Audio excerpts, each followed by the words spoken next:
Crazy കപ്പിൾസിന്റെ മറ്റൊരു വീഡിയോയിലേക്ക് എല്ലാവർക്കും സ്വാഗതം.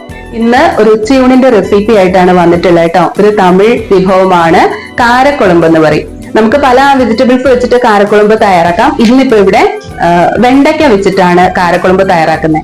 നമുക്ക് പച്ചക്കറി അധികം ഐറ്റം ഒന്നും ഇല്ല, തട്ടിക്കൂട്ടി ഒരു കൂട്ടാനൊക്കെ ആയിട്ട് ഉണ്ടാക്കണം എന്നുള്ളപ്പോ നമുക്ക് തയ്യാറാക്കാൻ പറ്റുന്ന ഒരു ഐറ്റം ആണ് കേട്ടോ.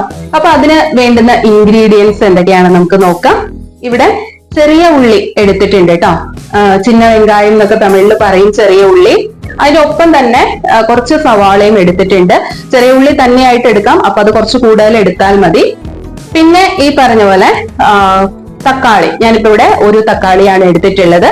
പച്ചമുളക് ശരിക്കും പറഞ്ഞു കഴിഞ്ഞാൽ എരിവ് നന്നായിട്ട് വേണം എന്നാണ്. കാരണം കാരക്കുളമ്പ് എന്ന് പറഞ്ഞ കാരം എന്ന് പറയുന്നത് തമിഴില് എരിവെന്നാണ്. അപ്പോ നന്നായിട്ട് എരിവ് ഇഷ്ടപ്പെടുന്ന ആളുകൾക്കൊക്കെ ഈ ഒരു കറി ഉണ്ടാക്കി നോക്കാം. വെളുത്തുള്ളി കുറച്ച് എടുത്തിട്ടുണ്ട് കേട്ടോ. വെളുത്തുള്ളിയും ചെറിയ ഉള്ളിയും മുഴുവനായിട്ട് തന്നെയാണ് നമ്മൾ ഇതിനകത്ത് ചേർക്കുക. പിന്നെ കറിവേപ്പില, അതുപോലെ വെണ്ടയ്ക്ക നന്നായിട്ട് കഴുകി അതിന്റെ വെള്ളമെല്ലാം തുടച്ച് കളഞ്ഞിട്ട് നമ്മൾ സാമ്പാറിനൊക്കെ കട്ട് ചെയ്യണ പോലെ തന്നെ അതും അരിഞ്ഞു വെച്ചിട്ടുണ്ട്. പിന്നെ ഉള്ളത് വാളൻ പുളി. പുളി ഒരു നെല്ലിക്ക വലിപ്പത്തില് അല്ലെങ്കിൽ ഒരു നാരങ്ങ വലിപ്പത്തിലുള്ളത് നമുക്ക് കുറച്ച് വെള്ളത്തില് അതും ഇട്ട് വെച്ചിട്ടുണ്ട്. അപ്പൊ ഇനി നമുക്ക് നേരെ എങ്ങനെയാണ് വെണ്ടയ്ക്ക കാരക്കുളമ്പ് ഉണ്ടാക്കുന്നത് എന്നുള്ളത് നോക്കാം. അപ്പൊ നമ്മള് ഗ്യാസ് സ്റ്റൗ കത്തിച്ച് ഒരു ഫ്രൈ പാനിൽ ആദ്യം നമുക്ക് ഈ വെണ്ടയ്ക്ക ഒന്ന് ഫ്രൈ ചെയ്തെടുക്കണം, അല്ലെങ്കിൽ അതിനൊരു വഴുവഴുപ്പ് ഉണ്ടാവും. പിന്നെ ഈ ഒരു റെസിപ്പി നമ്മൾ തയ്യാറാക്കുന്നതെല്ലാം ഉണ്ടല്ലോ നല്ലെണ്ണയിലാണ് നമ്മൾ തയ്യാറാക്കുന്നത്. കുറച്ച് നല്ലെണ്ണ,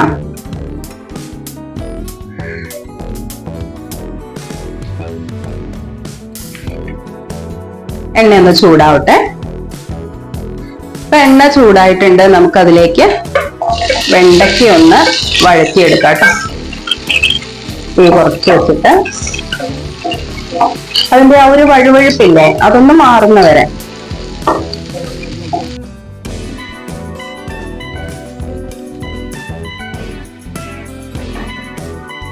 ഇത് ശരിക്കും പറഞ്ഞാണ്ടല്ലോ 2008 2010 ആ ഒരു ടൈമില് ഞങ്ങള് ചെന്നൈയിലായിരുന്നു. അപ്പൊ ആ ടൈമില് ഇതുപോലെ ഉണ്ടാക്കി നോക്കിയിട്ടുണ്ട് കേട്ടോ. തമിഴ് വിഭവങ്ങളൊക്കെ നമ്മൾ അവിടെ പരീക്ഷിച്ചിട്ടുണ്ട്. അന്ന് പക്ഷെ ഉണ്ടാക്കിയപ്പോ ഇതില് നമ്മള് കാരക്കുളമ്പ് പൗഡർ കിട്ടും, നമ്മുടെ സാമ്പാർ പൗഡർ ഒക്കെ പോലെ അവിടെ അത് വെച്ചിട്ടായിരുന്നു അല്ലെ അന്ന് നമ്മൾ തയ്യാറാക്കിയിരുന്നത്. ഇല്ല കേട്ടോ, വെറുതെ പറയണതാ. അത്രയും നമുക്ക് ഇതിനകത്ത് ഇതിപ്പോ നമ്മൾ പൊടി ചേർക്കുമ്പോൾ സാമ്പാർ പൗഡറും പിന്നെ മെയിൻ ആയിട്ട് വേണ്ടത് മുളക് പൊടി ഒക്കെ തന്നെയാണ്. അപ്പൊ എന്തായാലും അത്രയും വർഷങ്ങൾക്ക് ശേഷം ഇപ്പോഴാണ് ആ ഒരു നൊസ്റ്റാൾജിയ, അതുകൊണ്ട് ഒന്ന് ട്രൈ ചെയ്യാന്ന് വെച്ചു. സത്യം പറഞ്ഞാൽ വേറൊന്നും അല്ല, ഇനിയിപ്പോ ഇതിനായിട്ട് പോയി വേറെ പച്ചക്കറി ഒന്ന് നോക്കിയപ്പോ വെണ്ടയ്ക്കയും സവാളയൊക്കെ ഇരിക്കുന്നുണ്ട്, തക്കാളി ഒരെണ്ണം ഉണ്ടായിരുന്നു. അപ്പൊ ഇനിയിപ്പോ പച്ചക്കറിയൊക്കെ വാങ്ങിച്ച് വന്നിട്ട് ചോറ് വെക്കണ്ടല്ലോ, ഉള്ള ഐറ്റം വെച്ചിട്ട് എന്താ ഉണ്ടാക്കാന്ന് നോക്കിയപ്പോഴാണ് ഇന്ന് ഇങ്ങനെ ഒന്ന് പരീക്ഷിക്കാമെന്ന് വെച്ചത്. അപ്പോ വെണ്ടയ്ക്ക നന്നായിട്ട് വഴന്ന് വന്നിട്ടുണ്ട് കേട്ടോ. ഇനിയിപ്പോ അതിനകത്ത് ആ ഒരു അല്ലെങ്കിൽ ഒരു നൂല് പോലെ ഇങ്ങനെ വരില്ലേ, അതൊന്നുമില്ല. അപ്പൊ നമുക്കിത് മാറ്റാം. ചട്ടിയിലാണ് കേട്ടോ ഈ കാരക്കുളമ്പ് തയ്യാറാക്കുന്നത്. അപ്പൊ ചട്ടി വെച്ചിട്ട് തീ നന്നായിട്ടൊന്ന് കൂട്ടി വെക്കാം, ശരിക്കൊന്ന് ചൂടാവട്ടെ. ചട്ടി നന്നായിട്ട് ചൂടായിട്ടുണ്ട്. നമുക്കതിലേക്ക് എള്ളെണ്ണ നല്ലെണ്ണ എന്നൊക്കെ പറയും, കുറച്ച് എണ്ണ ഒഴിച്ചു. എണ്ണ ചൂടായിട്ടുണ്ട്. നമുക്കതിലേക്ക് ആദ്യം തന്നെ കടുക് പൊട്ടി വരുമ്പോ കുറച്ച് ഉലുവയും കൂടെ,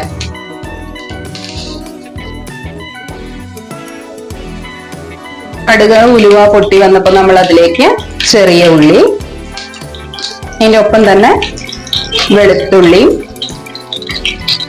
പച്ചമുളകും കൂടെ ചേർക്കാം. നന്നായിട്ടൊന്ന് വഴറ്റുക.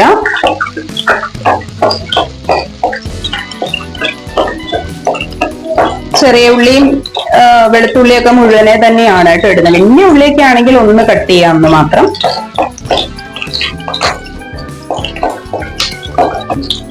അപ്പൊ അത്യാവശ്യം ഒന്ന് ഉള്ളി വഴന്ന് കഴിയുമ്പോഴത്തേക്കും നമുക്കതിലേക്ക് സവാള മുറിച്ച് വെച്ചിരിക്കുന്ന സവാള ചേർക്കാം. സവാള ചേർത്തിട്ട് പെട്ടെന്ന് അതൊന്ന് വഴന്ന് കിട്ടാൻ വേണ്ടിയിട്ട് നമുക്ക് ഈ ഒരു സമയം അതിലേക്ക് ഉപ്പ് ചേർക്കാം കേട്ടോ. ഞാനിപ്പോ ഇവിടെ കുറച്ച് കല്ലുപ്പാണ് ചേർത്തേക്കണേ.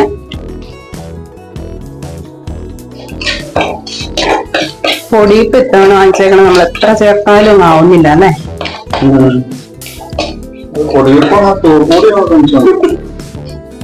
അതുകൊണ്ട് എത്തവണ എന്തായാലും കല്ലുപ്പ് ഇടുമ്പോ കുറച്ചുകൂടി നല്ലതുമാണ്.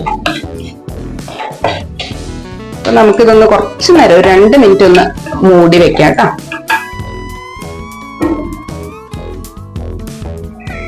അപ്പൊ നമുക്ക് മൂടി ഒന്ന് മാറ്റി നോക്കാം. നന്നായിട്ട് വഴന്ന് വന്നിട്ടുണ്ട് കേട്ടോ. ഈ ഒരു ടൈം നമുക്ക് അതിലേക്ക് തക്കാളി കൂടി ചേർത്തിട്ട് പൊടികളെല്ലാം ഇടാം. കറിവേപ്പില ഇടാനായിട്ട് മറന്നു.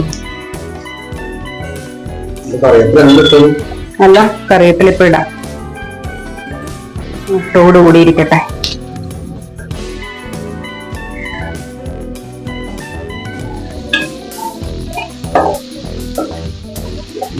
തക്കാളിയും ശരിക്കും ഇതിലേക്ക് ഉടഞ്ഞ് ചേരണം. ഒന്ന് ഇളക്കിയിട്ട് നമുക്കിനി പൊടികളെല്ലാം ഇട്ടാലോ? നമ്മുടെ കഴിഞ്ഞ ഒരു ഷോർട്ട് വീഡിയോയില് ഒരു കമന്റ് വായിച്ചായിരുന്നോ? എന്താ? നമ്മൾ എന്ത് ഓയിൽ ഉപയോഗിക്കണേ? അതെന്താ വെച്ച് കഴിഞ്ഞാൽ ഇതാണ് നമ്മുടെ റൈസ് ബ്രാൻ ഓയിലാണ് നമ്മൾ ഉപയോഗിക്കുന്നത് കേട്ടോ. തവിടെണ്ണ എന്നൊക്കെ പറയും. വെളിച്ചെണ്ണ കുറവാണ്. കൊളസ്ട്രോളുകാരാണ്, വേറൊന്നും അല്ല. അപ്പൊ നമുക്ക് ഇതിലേക്ക് ആദ്യം തന്നെ കുറച്ച് മഞ്ഞൾപ്പൊടി, മുളക് പൊടി, എരിവെള്ള മുളക് പൊടി കേട്ടോ. മുളക് ഞാൻ അത്യാവശ്യം നന്നായിട്ട് ചേർക്കുകയാണ് ഇവിടെ. എന്റെ ഭർത്താവിന് അത്രയും മുളകൊന്നും പറ്റില്ല, പക്ഷെ എങ്കിലും ഇത് കാരക്കുളമ്പ് ആയതുകൊണ്ട്. പിന്നെ കളറ് കിട്ടാൻ വേണ്ടിയിട്ട് കാശ്മീരി.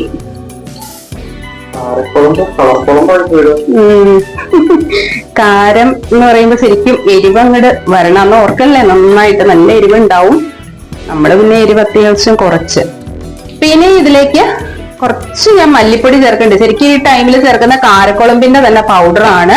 അപ്പൊ അതിന് പകരം ഞാൻ ഇവിടെ ഇത് വെച്ച് ഇട്ടാലും കുഴപ്പമൊന്നുമില്ല. അങ്ങനെയും അവിടെ ഉണ്ടാക്കി നോക്കിയിട്ടുണ്ട്. സാമ്പാർ പൊടി കേട്ടോ. സാമ്പാർ പൊടി കൂടി കുറച്ച് അതിലേക്ക് ചേർത്തിട്ട് നന്നായിട്ട് നമുക്കൊന്ന് വഴറ്റിയെടുക്കാം. സാമ്പാർ കുളമ്പ്. ശരിക്കും പറഞ്ഞു കഴിഞ്ഞാൽ നമുക്ക് അങ്ങനെയും പറയാം. ഇത് ശരിക്കും ഉണ്ടല്ലോ, വലിയ പച്ചക്കറി ഒന്നും ഇല്ലാത്ത നേരത്തെ എന്തെങ്കിലും, ഞാൻ നേരത്തെ പറഞ്ഞില്ലേ, തട്ടിക്കൂട്ടിയൊരു കൂട്ടാനൊക്കെ ഉണ്ടാക്കണം എന്നുള്ള ഈ വീട്ടമ്മമാർക്കൊക്കെ പറ്റിയൊരു റെസിപ്പിയാണ്. വീട്ടമ്മമാരും അല്ലേ കഴിക്കണം. നമ്മൾ എന്തും കഴിച്ച് ശീലിക്കണം. ഏത് പ്രതിസന്ധിയിലും നമുക്ക് എന്തും കൊണ്ട് കഴിച്ചുണ്ടാക്കി. അതുകൊണ്ട് തന്നെ ഉണ്ടല്ലോ, ഇന്ന് വെച്ചിരിക്കുന്ന അരി കുത്തരിച്ചോറല്ല കേട്ടോ, പച്ചരി തന്നെയാണ്. വൈറ്റ് റൈസ് ആണ്. കാരണം കാരക്കുളമ്പൊക്കെ ഉണ്ടാക്കുമ്പോൾ സൗത്ത് ഇന്ത്യൻ റെസിപ്പി ആകുമ്പോൾ അതിന് ഏറ്റവും നല്ലത് വൈറ്റ് റൈസ് ആണ്. അപ്പൊ നമുക്ക് അതിലേക്ക് ഇനി പുളി പിഴിഞ്ഞ പുളിവെള്ളം കൂടെ ചേർത്ത്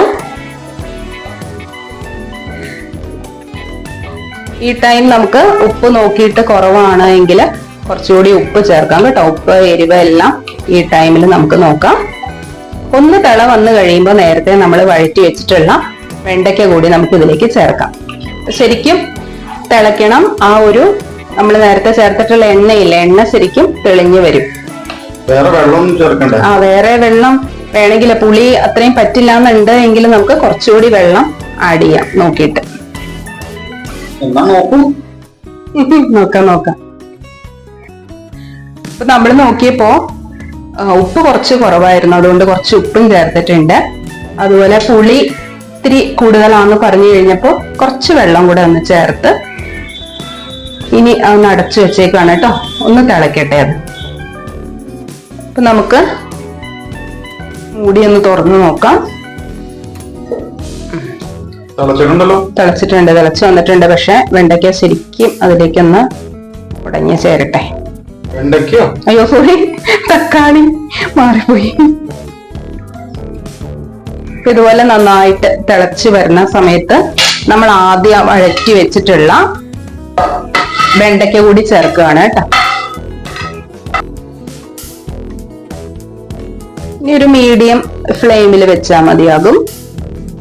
ഒന്നോടെ നമുക്കൊന്ന് മൂടി വെക്കാം. ശരിക്കും തിളച്ച് ആ എണ്ണ തെളിഞ്ഞു വരട്ടെ കേട്ടോ. ഉപ്പ് പുളിയെല്ലാം നമ്മൾ നോക്കിയതായിരുന്നു, അതുകൊണ്ട് ഇനിയിപ്പോ ഒന്നും ചേർക്കേണ്ടതില്ല. 2-3 മിനിറ്റ് അങ്ങനെ ഇരിക്കട്ടെ.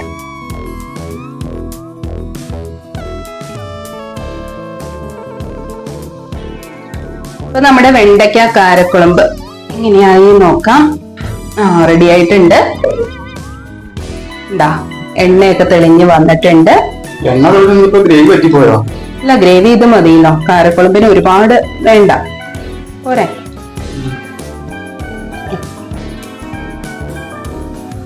ഗ്രേവി ഉണ്ട്, വെണ്ടയ്ക്ക് വെന്തതിലേക്ക് ആയിട്ടുണ്ട്. ഇതിന്റെ ലാസ്റ്റ് നമ്മളൊരു സീക്രട്ട് ഇൻഗ്രീഡിയന്റ് ചേർക്കുന്ന നമ്മളല്ല, എല്ലാ ആളുകളും തന്നെ ചേർക്കുന്നതാണ്. ഈ ടൈമിൽ നമ്മളുണ്ടല്ലോ ഈ എരിവും അതുപോലെ തന്നെ പുളിയും കൂടി ബാലൻസ് ചെയ്യാനായിട്ട് ഒന്നുകിലും നമുക്ക് കുറച്ച് ശർക്കര ചേർക്കാം, അല്ലെങ്കിൽ ഒരു നുള്ള് പഞ്ചസാര ചേർക്കുകയാണ് കേട്ടോ. ഇത്രയേ ഉള്ളൂ, കഴിഞ്ഞു. ഇനി ഒന്ന് നമുക്കൊന്ന് ഇളക്കാം. ലാസ്റ്റ് നമുക്ക് ഭംഗിക്ക് വെറുതെ 2 കറിവേപ്പിലയും കൂടെ വെക്കാം. അപ്പൊ നമുക്ക് ജസ്റ്റ് ഒന്നതേ റെഡി ആയിട്ടുണ്ട്. ഇത്രയേ ഉള്ളൂ. ഇത് തീയൽ പോലെ കേട്ടോ. നമ്മൾ തലേദിവസം വെച്ച് വെച്ചാൽ പിറ്റേ ദിവസത്തേക്കും ഒക്കെ ഇരിക്കും. നമ്മൾ ഉണ്ടാക്കിയ അളവ് കുറവാണെന്ന് മാത്രം. അപ്പൊ ഇതാണ് ഇന്നത്തെ ഉച്ചയൂണിന്റെ റെസിപ്പി. ഇതാ നമ്മൾ ഇപ്പൊ വെച്ചിട്ടുള്ള വെണ്ടയ്ക്ക കാരക്കുളമ്പ്, പപ്പടം, പിന്നെ നാരങ്ങ അച്ചാർ. അമ്മ ഉണ്ടാക്കി തന്ന നല്ലൊരു നാരങ്ങ അച്ചാറാണ്. പിന്നെ ഒരു കൊണ്ടാട്ടമുളക്, അതും വറുത്തിട്ടുണ്ട്. പോരെ, ഇനിയിപ്പോ നമുക്ക് ഊണിന് വേറെ പ്രത്യേകിച്ച് എന്തെങ്കിലും വിഭവം വേണോ? അടിപൊളി. അപ്പൊ ഇതൊന്ന് നാരങ്ങ അച്ചാർ അമ്മ ഉണ്ടാക്കിയത്, ആനിക്കാടിന്ന് കൊണ്ടുവന്നത്. അപ്പൊ നമുക്കിതൊന്ന് കഴിച്ചു നോക്കാം കേട്ടോ. അതേ ഈ കാരക്കുളമ്പ് കൂട്ടിയിട്ട് ഇത് മാത്രം മതി ശരിക്കും പറഞ്ഞു കഴിഞ്ഞാ.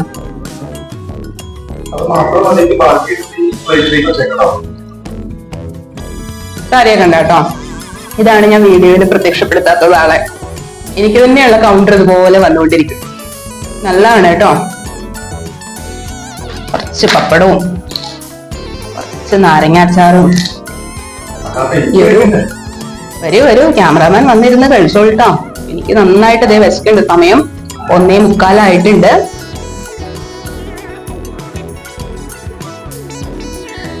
കാണുന്നവർ വിചാരിക്കും ഞാൻ തന്നെ ഉണ്ടാക്കിയിട്ട് ഞാൻ തന്നെ നല്ലാന്ന് പറയണേ. അല്ല കേട്ടോ, ഇതേ രീതിയിൽ നിങ്ങളൊന്ന് വെച്ച് നോക്കൂ.